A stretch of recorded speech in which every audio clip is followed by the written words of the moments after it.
The recording light on my phone was already on when I walked into that boardroom, my belly prominent at 7 months pregnant. I'd been planning this moment for weeks, ever since my boss Marcus Wellington had the audacity to deny my maternity leave request with a smirk that still made my blood boil. "Sarah, punctual as always," Marcus said, adjusting his expensive tie as he sat at the head of the mahogany table. The HR director, Janet Morrison, was already there with her leather-bound notebook, looking uncomfortable in her navy blazer. She'd been avoiding eye contact with me for days. "Of course I'm punctual, Marcus. Unlike some people, I respect other people's time," I replied, settling into my chair with deliberate slowness. The baby kicked, as if sensing the tension in the room. 3 months earlier, I'd submitted my maternity leave paperwork, everything by the book, as I'd always done in my 5 years as senior marketing manager. I'd built campaigns that brought in over £2 million in revenue last year alone.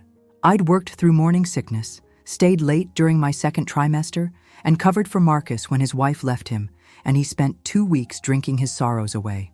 But when I'd knocked on his office door with my forms, he'd barely looked up from his computer screen. "Sarah, darling, you know how tight things are right now. The Pemberton account is launching next quarter, and frankly, I can't spare you for 4 months. Maybe we can discuss a shorter leave? 2 weeks should be sufficient. 2 weeks. For childbirth and recovery." I'd stared at him, waiting for the punchline that never came. "Marcus, this isn't a holiday request. It's statutory maternity leave. I'm entitled to 12 months, and I'm only asking for 4. He'd finally looked up then, his pale blue eyes cold and dismissive.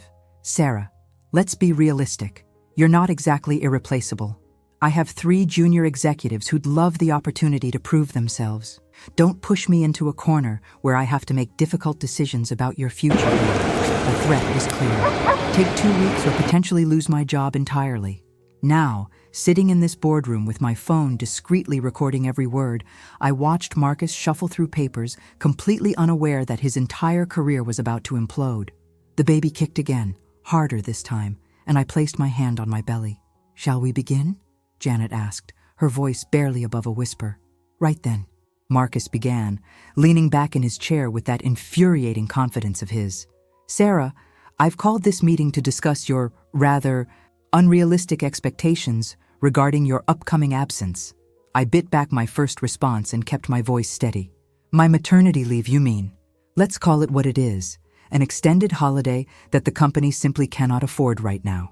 He gestured broadly, as if the fate of the entire organization rested on my shoulders. "The Pemberton account alone is worth £3 million.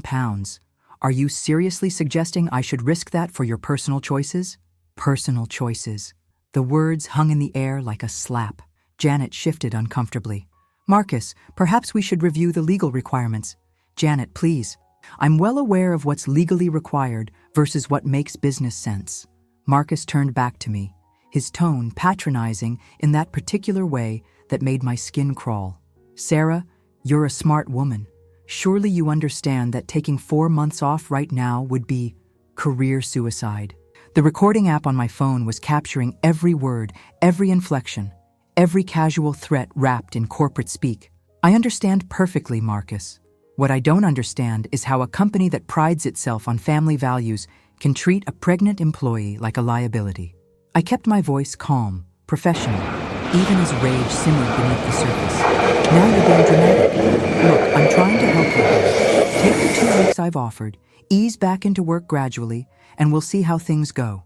Push for more, and I might have to reconsider whether your position is really necessary when you return." There it was, the second recorded threat in less than 5 minutes. "Marcus," I said slowly, "are you saying that requesting my legal entitlement to maternity leave could result in my dismissal?" "I'm saying that employees who aren't team players often find themselves surplus to requirements. It's just business, Sarah, nothing personal." Janet's pen had stopped moving entirely. She was staring at Marcus with something approaching horror, but he was too caught up in his own perceived cleverness to notice. "And what about the Equality Act 2010, I asked. "Or are we simply ignoring employment law today?" Marcus laughed, actually laughed, and the sound made my jaw clench. "Sarah, darling, you can quote all the legislation you want. The reality is that small companies like ours operate differently. We're not some massive corporation with endless resources. We're a family here, and families make sacrifices. A family that threatens pregnant women, apparently. The moment Marcus called us a family, something clicked into place. I'd been documenting his behavior for weeks, but this meeting was giving me pure gold. A family, I repeated slowly. Is that what you told Rebecca Martinez when you made her redundant 3 weeks after she announced her pregnancy last year? The color drained from Marcus's face. Janet's pen clattered to the table. That's completely different, Marcus stammered. Rebecca's position was eliminated due to restructuring. It had nothing to do with her pregnancy. Restructuring that happened to coincide perfectly with her 12-week scan appointment, which she'd mentioned in the staff meeting the week before. I pulled out a folder I'd been keeping hidden. I have the meeting minutes right here. Would you like me to read them aloud? Marcus's confident facade was cracking. Sarah, I don't know what you think you're doing, but I'm protecting myself and other women from a pattern of discrimination that you seem to think is acceptable business practice. I opened the folder, watching his face as he recognized some of the documents. I've also been in touch with Rebecca, by the way. Lovely woman, very interested in hearing about this conversation. Janet finally found her voice. Marcus, I think we need to pause this meeting and perhaps involve legal counsel. No. Marcus slammed his hand on the table, and I felt the baby jump in response to my startled reflex. I won't be threatened by some pregnant woman with delusions of grandeur. Sarah, you're walking a very thin line here. Am I? I smiled for the first time since entering the room. Because, from where I'm sitting, it looks like you're the one walking a thin line. A very expensive, legally precarious thin line. I reached into my handbag and pulled out a second folder, this one considerably thicker. Employment tribunal cases involving pregnancy discrimination, Marcus. Do you know what the average settlement is these days? His eyes widened as he recognized some of the case names. I'd done my homework. £47,000, I continued. That's just the financial compensation. It doesn't include the legal fees, the reputation damage, or the ongoing investigation by ACAS that typically follows. Oh, and there's usually a lovely write-up in the local business journal. Great for company morale. Marcus was genuinely pale now. You're bluffing. Am I? Janet, would you mind reading the name on the letterhead of the document on top? Janet's voice was barely a whisper. Whitmore and Associates, employment law specialists. The silence in the room was deafening. Even the air conditioning seemed to have gone quiet. You see, Marcus, while you've been busy playing power games with pregnant employees, I've been consulting with one of the most successful employment solicitors in the country. Fascinating conversations, really. Especially when we discussed patterns of behavior and institutional discrimination.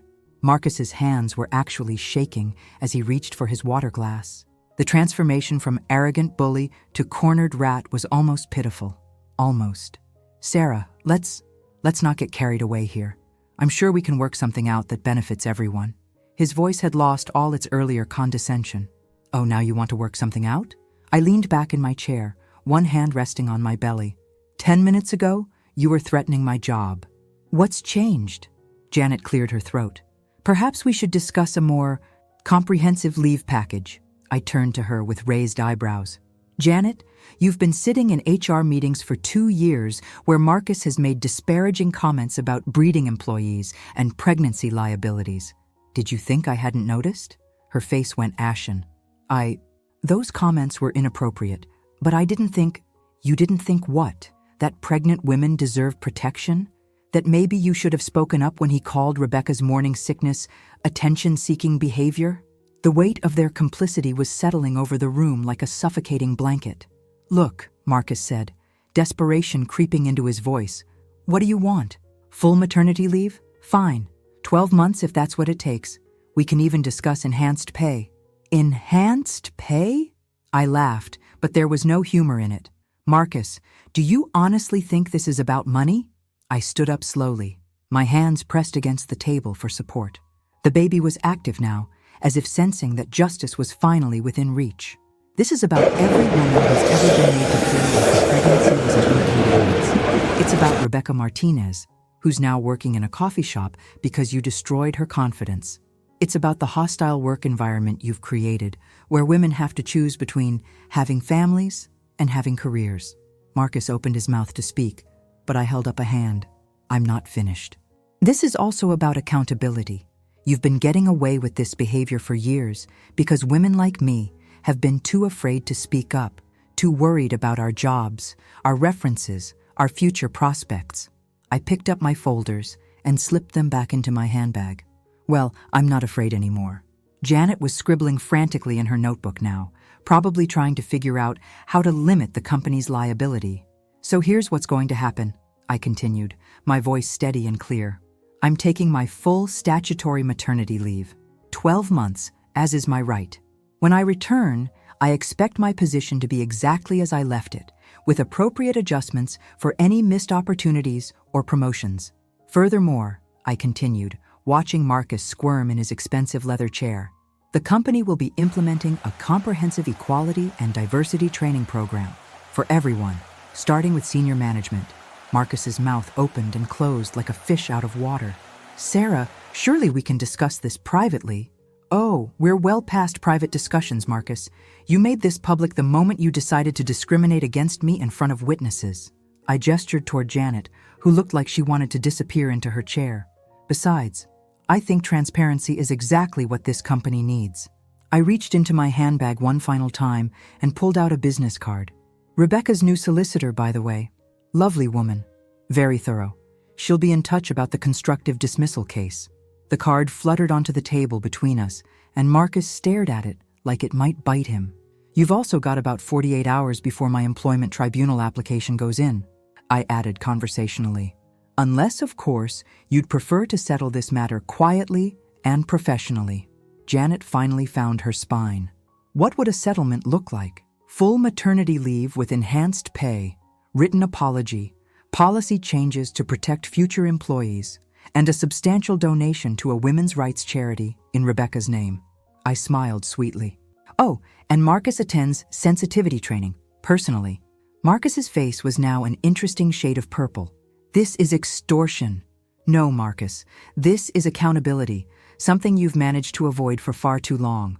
3 months later, I was at home with my beautiful daughter Emma, reading the Business Journal article about Whitmore and Associates' latest victory against workplace discrimination. The settlement hadn't been made public, but the policy changes at my company had become a model for other small businesses. Rebecca Martinez had been quietly rehired into a better position with full back pay. Marcus had been demoted and was currently completing his second round of sensitivity training. And me? I was learning that the most powerful weapon against bullies isn't anger, it's preparation. As I looked down at Emma, sleeping peacefully in her Moses basket, I realized she'd already taught me something valuable. Sometimes the best way to protect your family is to stand up to those who try to make you feel small. The recording I'd made that day had been played in court, every threat and dismissive comment captured in crystal clear audio. Marcus's lawyer had actually winced when they heard his family sacrifices speech. But you know what the sweetest part was? When I return to work next month, it'll be to a company that actually deserves the name family, one where pregnant women are protected, not punished. What would you have done in my situation? Sometimes I wonder if I should have spoken up sooner, or if I was right to gather evidence first. Have you ever faced discrimination at work? I'd love to hear your stories in the comments below. If tales of standing up to workplace bullies resonate with you, don't forget to subscribe for more real stories of people who refuse to back down.